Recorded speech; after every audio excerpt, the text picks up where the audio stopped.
England captain and absolutely pivotal to the Three Lions World Cup hopes. Life is good for Harry Kane. Here Toby Porter admits that the striker has bucked a trend of Millwall loanees not going on to reach the top. When Harry Kane arrived on loan at Millwall in January 2012, they were struggling near the foot of the table. The forward, then just 18 years old, played 21 times for the Lions in the next 5 months, and 5 times in the FA Cup. By the end of the season, Jackett's team were 17 points clear of the drop zone in 16th, a point above Crystal Palace. Kane had hit the net a total of 9 times, 7 of them coming in the last 14 league games of the campaign. Jackett must have been contemplating a record-busting bid for the youngster, just as he would for Chris Wood a year later. But Kane had other ideas. "I was in the players' lounge at the Den, waiting to chat to him as the season wound down, letting him finish his conversation with friends and family before asking him about the chances of him coming back to play for Millwall the following season. He made the correct noises. Footballers rightly say, you never know what's going to happen in football, but neither of us had our hearts in it as a result of what I had just heard him say to his friends, who said, you're looking forward to getting back to trying to win a place in the first team at Spurs, aren't you? It wasn't a question, really. But he agreed, and I have to admit my heart sank a little. I also remember thinking, how arrogant. Players who pull on the shirt of Millwall, with few exceptions, don't go on to play in the Premier League. Among the other rule breakers, by the way, are Jamie O'Hara and Ryan Mason, who also made their names at White Hart Lane. How wrong I was. Kane had a plan. Tim Sherwood also had a plan for the lanky striker. It was the battling former Blackburn midfielder who had sent him out on loan to the Den in the first place, putting his trust in Jackett to protect the teenager from overexposure. Then the following season, he sent Kane to Norwich, where he was kept out by Grant Holt, and to Leicester, who had David Nugent and Jamie Vardy. It was only when Sherwood had the chance to put him in the White Hart Lane first team that he thrived. But the signs had been there all along, though I certainly didn't appreciate it at the time.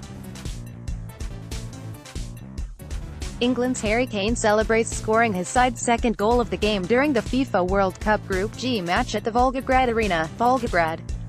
What stands out looking at the goals now is his balance, his ability to get a shot off when crowded by defenders, and his knowledge of where the goalposts were from every part of the pitch. He had the close control of someone who had played relentless five-a-side games, but the awareness of someone who had been on full-size pitches since he was in nappies.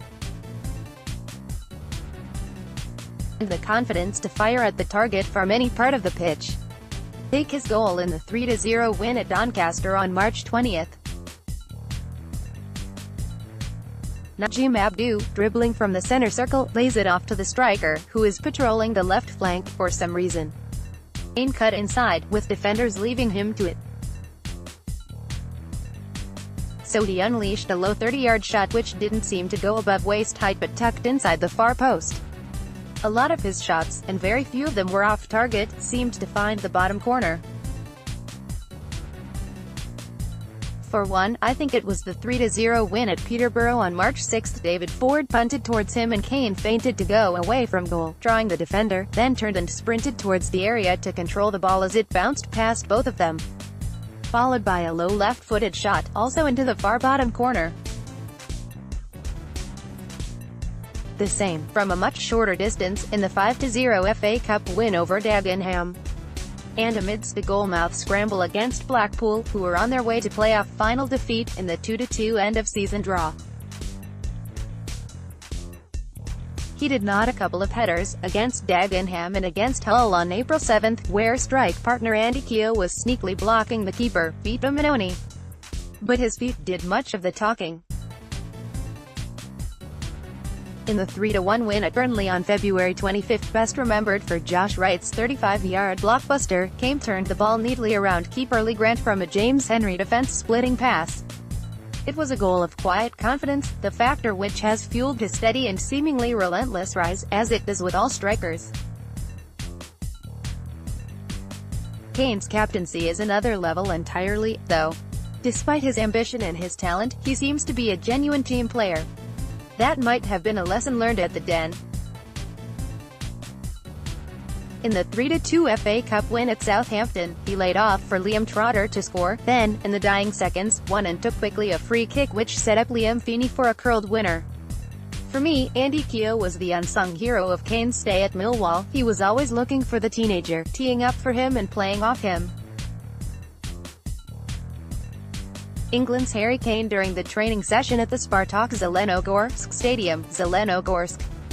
Press Association photo, the duo seemed to always know where the other one was.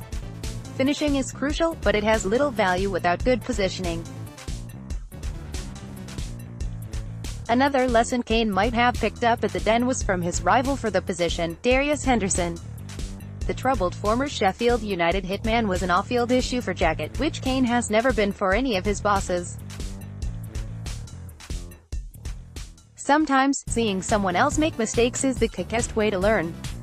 And Kane learned fast. He must have been frustrated at Norwich and Leicester the following season, but he obviously kept working hard, especially on his finishing. And he did not strike me as the type to rest on his laurels.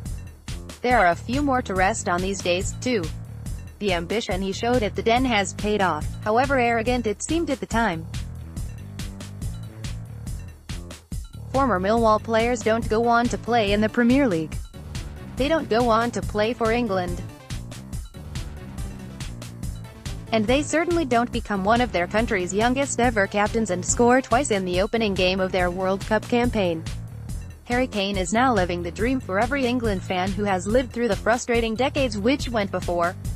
And it all began at Millwall. The frustrating thing is that, next season, there will be one or two more Spurs shirts seen on the parks of Bermondsey than would otherwise have been the case when it was his spell at the Den which started it all.